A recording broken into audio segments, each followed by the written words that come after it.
అందరికీ నమస్కారం. నా పేరు శివాని నాగరం. యూట్యూబ్లో ఒక ప్రైవేట్ ఛానల్లో ఒక ఇంటర్వ్యూ జరగడం జరిగింది, ఒక పాడ్కాస్ట్లో. ఆ ఇంటర్వ్యూయర్ నన్ను కొన్ని క్వశ్చన్లు అడిగారు. నార్మల్గా మన సక్సెస్ కానివ్వండి, మన childhood journey or film success గురించి, డివోషనల్ జర్నీ, స్పిరిచువల్ ఎక్స్పీరియన్సెస్ గురించి అడగడం జరిగింది. దాంట్లో నేను నా స్పిరిచువల్ జర్నీ షేర్ చేసుకున్నాను. కేదార్నాథ్, నా రామ్కోటి రాయడము, తిరుపతి, షిరిడి ఇవన్నీ చెప్పడం జరిగింది. అందులో తిరుపతి గురించి నేను మాట్లాడడం జరిగింది. 15 minutes దర్శనం, అది కొంచెం హైలైట్ అవుతుంది.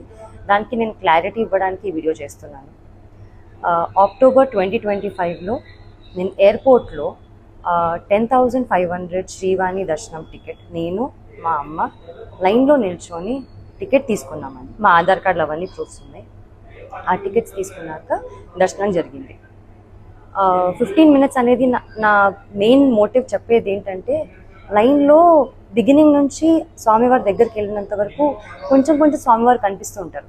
సో అది 15 minutesగా నేను అందాజాగా ఫీల్ అయ్యి నేను 15 minutes అన్నాను తప్ప 15 minutes నన్ను ఎవరు టచ్ చేయలేదు అని కాదు. ఇంతకు ముందు కూడా నేను సినిమాలు చేసిన తర్వాత సర్వదర్శనం 300 rupees టికెట్ తీసుకొని మా ఫ్యామిలీతో వెళ్ళాను. అప్పుడు జస్ట్ 5 seconds 3 seconds హార్డ్లీ స్వామివారిని చూడడం జరిగింది. నా లైఫ్లో ఫస్ట్ టైం 13 years తర్వాత స్వామివారిని అంత దగ్గరగా చూడడం జరిగింది. అది నేను చాలా హ్యాపీగా ఫీల్ అయ్యి ఎక్సైట్మెంట్తో చాలా జెన్యూన్గా షేర్ చేసుకున్న ఎక్స్పీరియన్స్ అంతే. అది కొంచెం మిస్లీడింగ్గా వెళ్తుందండి.